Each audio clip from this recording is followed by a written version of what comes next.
Las Vegas, Nevada. La ciudad de los casinos, la ciudad de las 1000 luces y, como no todos saben, última frontera antes de un mundo lleno de secretos militares. Aquí comenzamos nuestra investigación, justo en el centro del misterio, ya que al otro lado de las montañas, al norte de Las Vegas, se extiende la base experimental de Nevada. Un mundo aparte rodeado por los confines más vigilados de la Tierra desde los tiempos del telón de acero. Aquí se trabaja sobre los ingenios nucleares, aquí se ocultó a nuestros ojos el stealth, y aquí se prueban aeromóviles aún más arriesgados.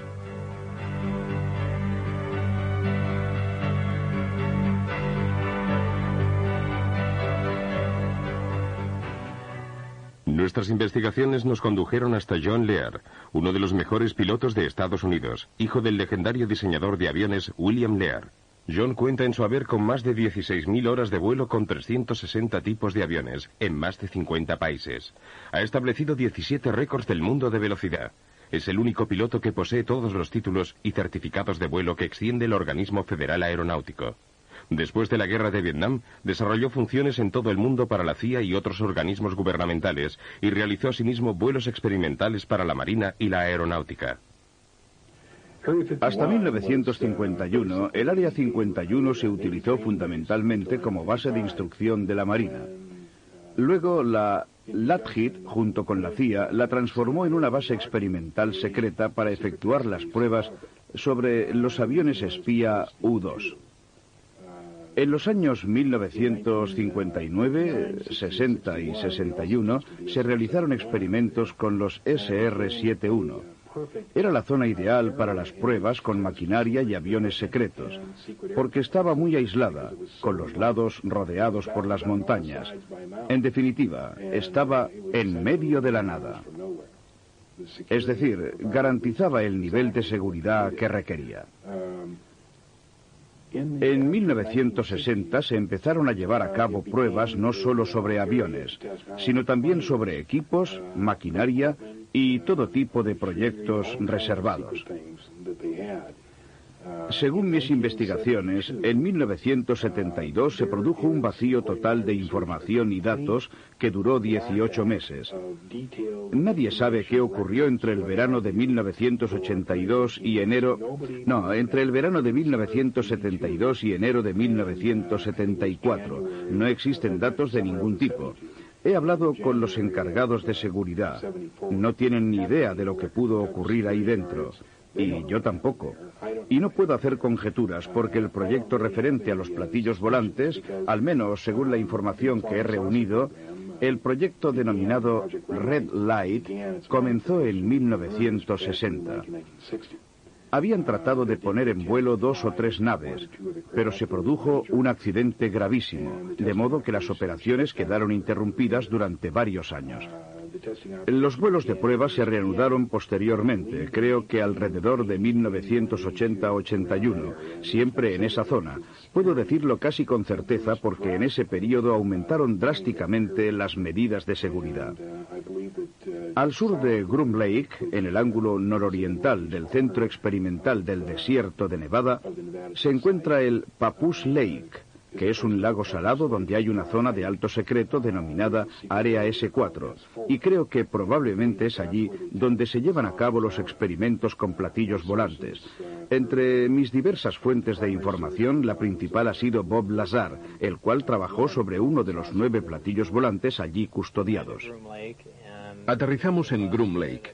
Allí tomé un autobús hacia... No estoy seguro de la distancia, pero unos 25 kilómetros al sur, hasta una zona donde hay un lago salado llamado Papoose Lake. Y justo en la ladera de la montaña se encuentra el área llamada S4. ¿Qué sintió cuando entró allí por primera vez? Parecía todo muy militar, no un ambiente científico. Había muchos controles, con niveles máximos de seguridad. Se fuera donde se fuera, había que ir acompañado de un guardia armado, incluso al cuarto de baño. Todas las puertas se abrían y se cerraban con una identificación magnética personal. Era un ambiente muy opresivo. ¿Cuántas veces tuvo que entrar en esa zona antes de poder ver el vehículo volador? Creo que 2 o 3. Quizá 2 días antes de poder verlo. ¿Qué sintió la primera vez que vio el objeto?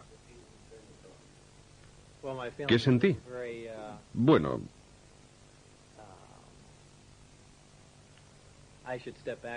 volviendo atrás en el tiempo, la primera vez que vi la astronave fue cuando entré en el hangar y me dije, esto explica por fin todos esos avistamientos de ovnis. Es un vehículo militar secreto en fase de experimentación y ya está. En realidad fue la segunda vez que lo vi, al entrar en su interior, cuando me di cuenta de lo que estaba sucediendo. Es decir, de que se trataba de un vehículo extraterrestre. Obviamente, esto sucedió después de haber leído todo el informativo, y entonces en ese momento cambió todo. Era una sensación distinta, algo inquietante. Me sentía como un intruso. Es algo muy difícil de describir. Aún así, inténtelo. Me parecía... ¿Tienes presentes las fotos de Billy Mayer tomadas durante sus avistamientos? Era increíblemente parecido a los discos de sus fotos. Una forma fugaz, pero nítida, de una nave discoidal. Es bastante difícil describirlo así, sin dibujarlo, pero tenía la típica forma de platillo volante.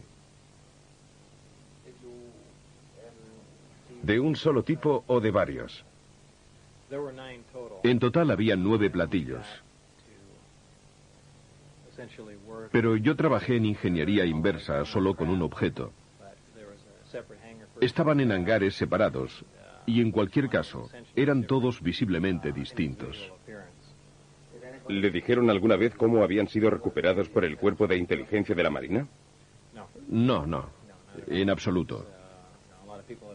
La gente ha sugerido varias hipótesis, que habían sido derribados o que habían caído, pero no parecían dañados y por consiguiente tengo serias dudas sobre dichas hipótesis. ¿Nos puede describir el interior? Es muy simple. Existe un solo color dominante, un gris peltre. El exterior es también de este mismo color. No tiene aristas. En el interior, todo el equipamiento tiene una forma redondeada, incluso los asientos y los espacios para los amplificadores. Es como si hubiesen sido fundidos y luego modelados con estas formas curvilíneas, incluso las uniones entre las paredes y el pavimento. El interior es esencial, muy abierto. El uso del espacio no parece en absoluto funcional. Hay 3 puentes. El más bajo alberga los amplificadores montados sobre bases móviles. En el puente central, desde donde se accede al interior de la nave, están los asientos y los amplificadores. Y luego está el puente superior, un sector limitado al que yo no tenía acceso, no sé qué podía haber allí. ¿En su opinión, el vehículo era extraterrestre? Absolutamente sí, extraterrestre, no hay duda. ¿Por qué? En primer lugar, el objeto del proyecto era analizar la nave. Si se hubiera tratado de un aparato de Estados Unidos, no habríamos perdido tiempo en tratar de entender cómo lo habíamos construido. En segundo lugar, por las dimensiones del equipamiento interno, por el tamaño de los asientos y por los materiales utilizados, absolutamente desconocidos para nosotros. Y por último, por el carburante, el elemento 115, que en realidad no existe. Estos datos han de sumarse a las informaciones que me fueron facilitadas, en las cuales se indicaba claramente que se trataba de una nave extraterrestre. ¿Le dijeron cómo funcionaba el sistema de propulsión?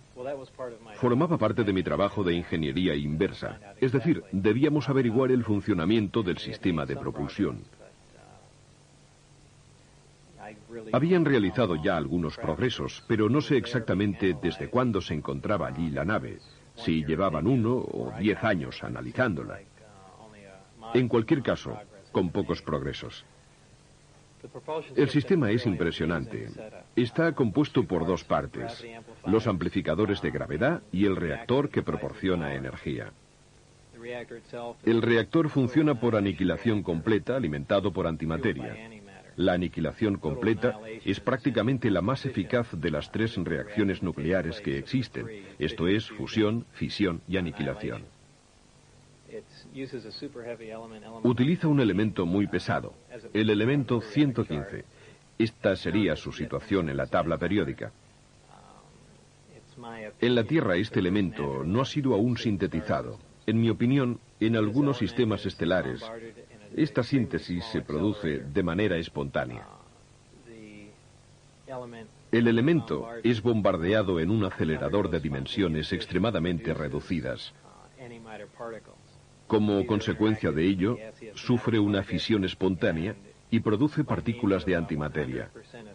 Estas, gracias a un dispositivo termoeléctrico con una eficacia del 100%, interactúan con la materia gaseosa y se transforman en electricidad. Ahora bien, la primera ley de termodinámica viene a decir que la eficacia al 100% para cualquier dispositivo eléctrico es bastante imposible, ya que se producen dispersión de calor y otras pérdidas de esta índole. Pero yo, en este sistema, no las detecté. Es una tecnología absolutamente asombrosa. La increíble cantidad de energía que genera el sistema alimenta los amplificadores y, como producto secundario del bombardeo del elemento 115, se genera un fenómeno interesantísimo, es decir, una onda especial, la denominada gravitacional A. Esta onda viaja de un modo muy similar a las microondas. Se aplica a los amplificadores gravitacionales y, mediante la corriente eléctrica generada por el reactor, es amplificada y enfocada. La señal amplificada de este modo se torna ligeramente afásica y gracias a esto es posible atraer o rechazar cualquier cuerpo gravitacional. El vehículo es capaz de despegar, incluso utilizando un solo amplificador. Esta nave en concreto está dotada de 3 amplificadores, y cuando activa un solo amplificador para alejarse de la Tierra, utiliza la denominada configuración Omicron.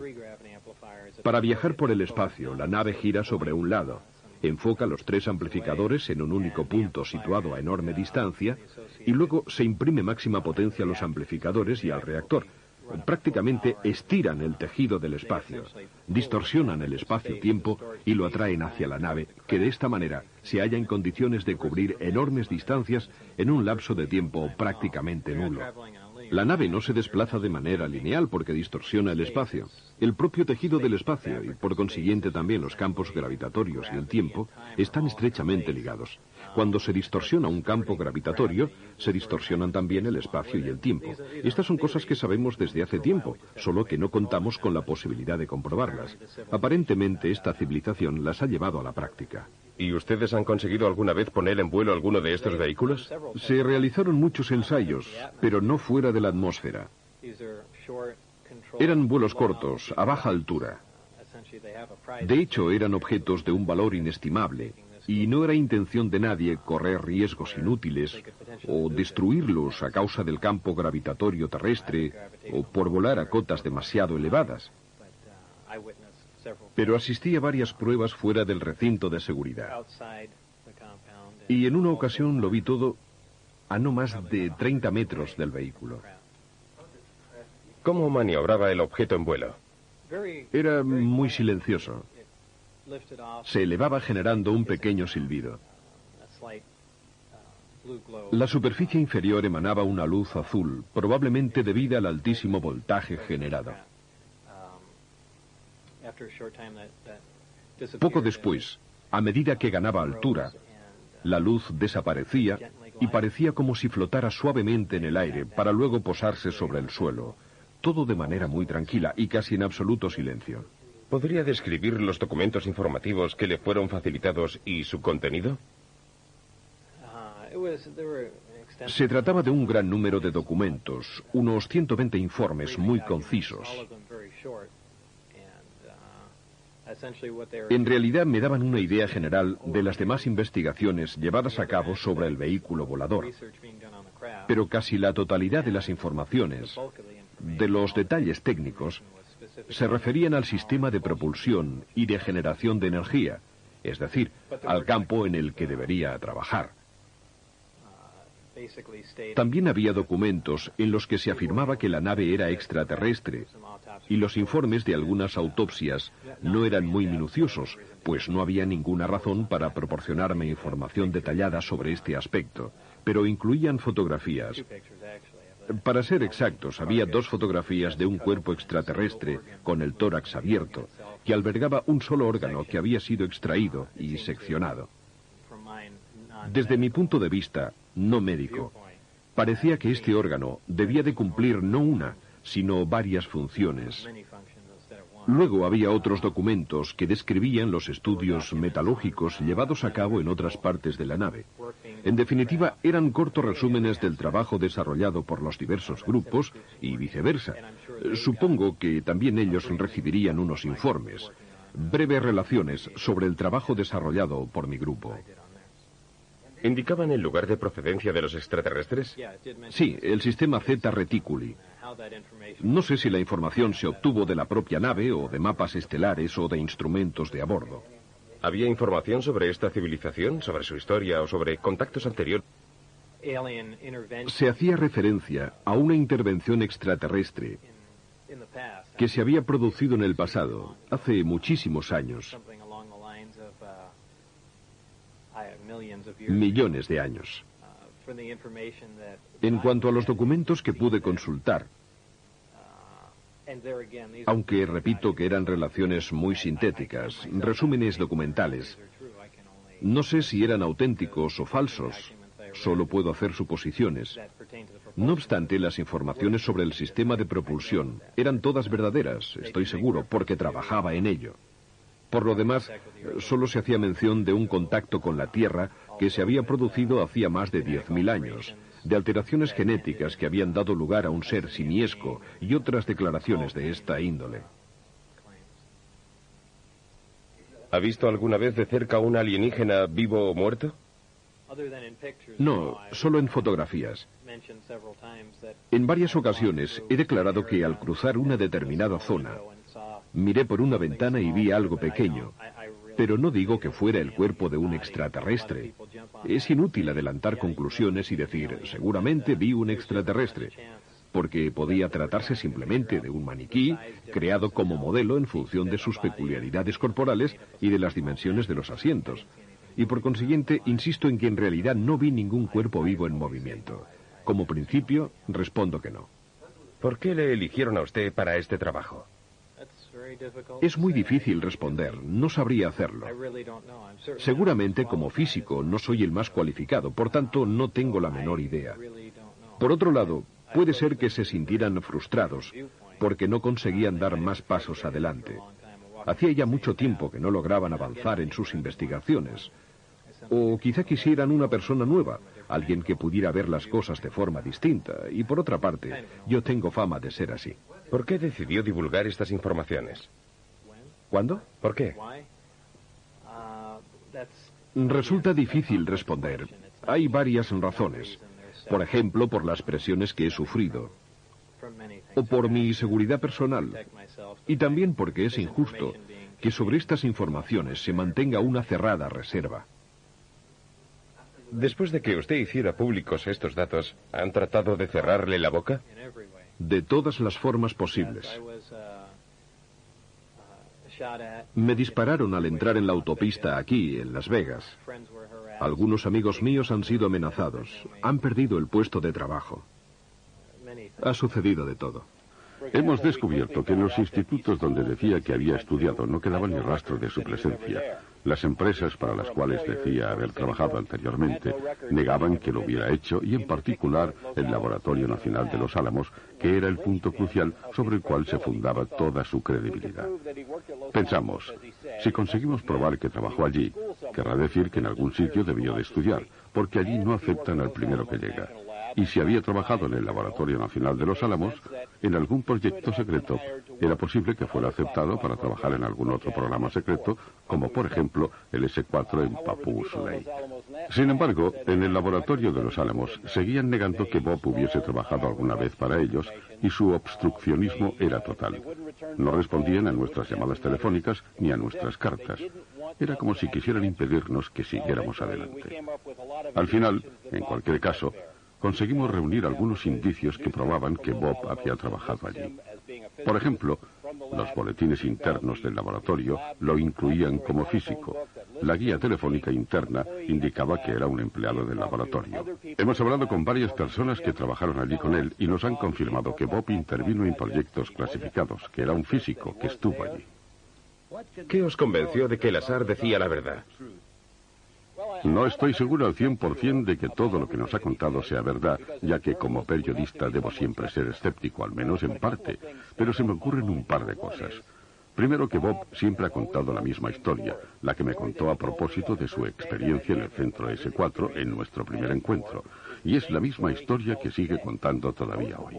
Lo más importante es que Bob ha tenido problemas judiciales y para muchas personas esto ha significado perder completamente su credibilidad, mientras que el tribunal no ha cambiado ni una coma de la versión de Bob.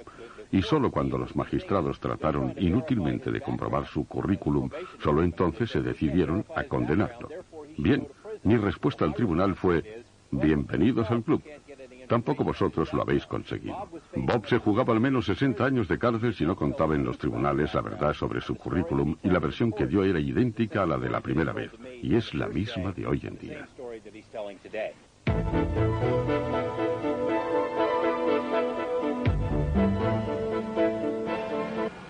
La base S4 está formada por 4 niveles, excluyendo el de superficie, donde hay básicamente un hangar, algunos hangares con edificaciones alrededor y poco más.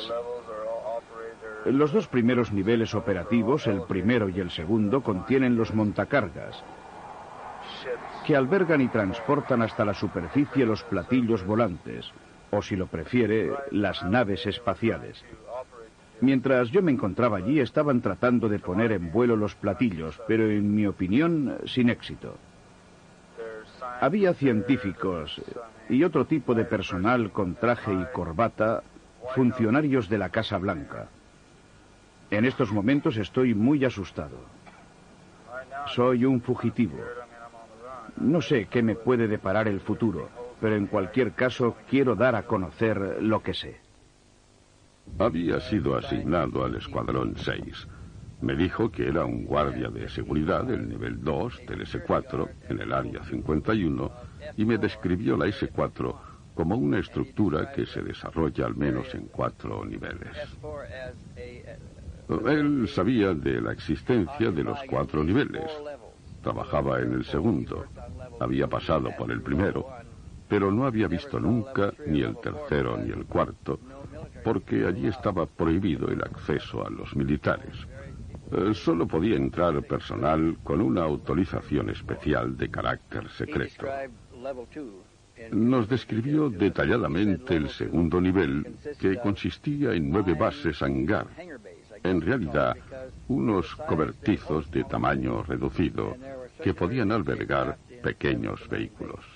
Y en 7 de los 9 cobertizos había aeronaves en forma de platillo. Nos describió la estructura con las posiciones de los guardias, la zona en la que se conservaban algunos cuerpos en grandes cilindros de vidrio y la maquinaria especial, los equipos de monitorización, los sistemas de seguridad para bajar a los niveles 3 y 4. Nos dijo que a los militares no les estaba permitido el acceso, reservado exclusivamente a personas en posesión de autorizaciones especiales y de sistemas de reconocimiento muy especiales, entre ellos identificaciones de plástico con los datos personales registrados magnéticamente, la huella de la mano y el registro retínico del ojo derecho con una pequeña máquina fotográfica. Las personas que pasaban estos controles podían acceder a los niveles inferiores. Los demás quedaban inmediatamente bloqueados y eran sacados por alguien de los pisos superiores. Eran unas instalaciones muy extensas. Aquí había 4 ascensores. El tercero y el cuarto no estaban vigilados. No sé lo que sucedía allí abajo. Oí unas siglas, como EBE o IBE, pero no sé a qué se referían.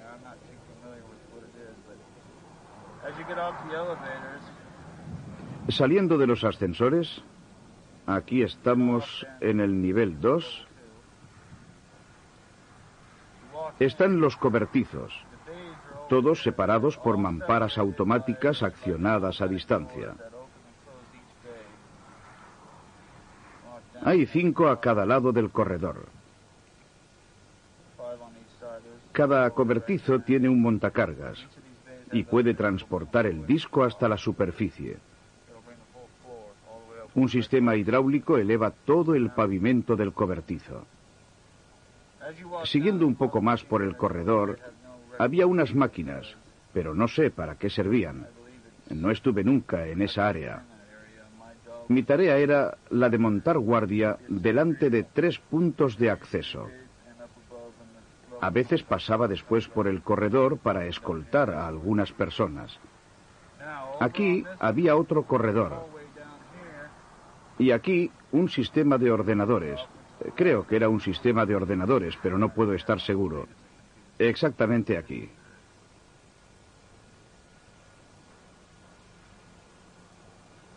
Y exactamente aquí estaban situados 7 cilindros.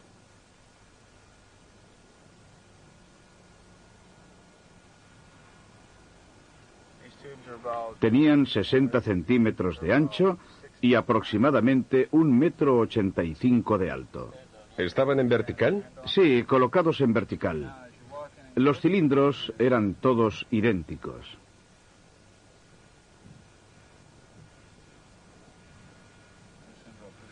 Y también las criaturas conservadas ahí dentro eran completamente idénticas.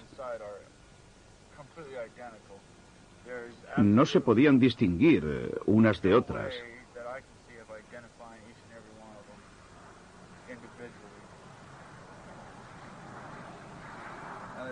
Aquí había una franja de aluminio. No sé si descubría los genitales o no. El resto estaba lleno de una solución. Aquí había un par de depósitos.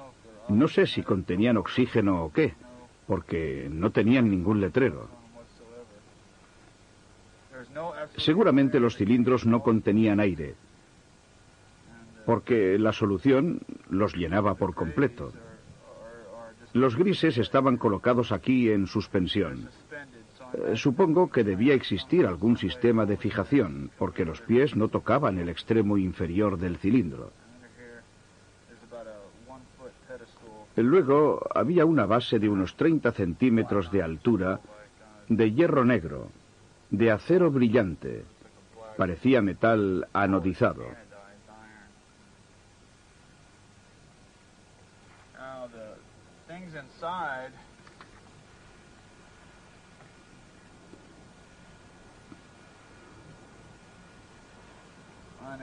Los seres se parecían a los que todos conocemos.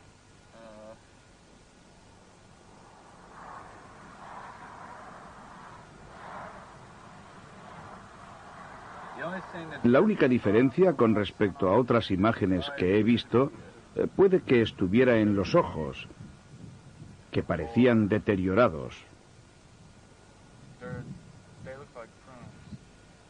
Como pasas, muy arrugados, como las puntas de los dedos cuando estás en el agua demasiado tiempo.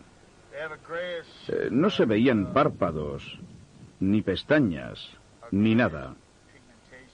Eran de color grisáceo, no cubiertos por escamas, grises, lampiños. Tenían pequeños orificios aquí y aquí.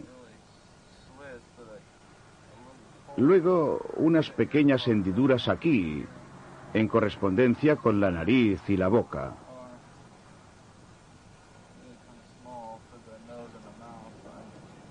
El cuerpo era muy delgado.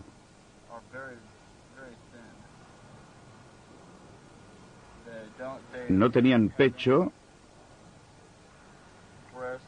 no tenían pezones ni ombligo. O por lo menos yo no los vi. No podía observarlos detenidamente. Sin embargo, oí ciertas cosas. Y sé que su organismo no funciona como el nuestro. Son muy delicados, tienen un aspecto muy frágil.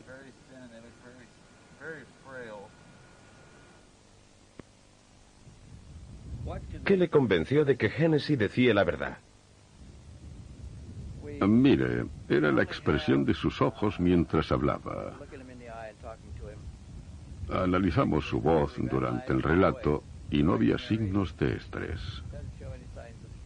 Otras personas nos han confirmado ciertos detalles muy concretos que no habían sido revelados nunca antes. Por consiguiente, si no hubiese formado parte del grupo y si no hubiese sabido exactamente qué había allí, había sido prácticamente imposible que nos diera esta información, la mayor parte de la cual sigue coincidiendo con otras informaciones ahora en nuestro poder, pero que obtuvimos más tarde.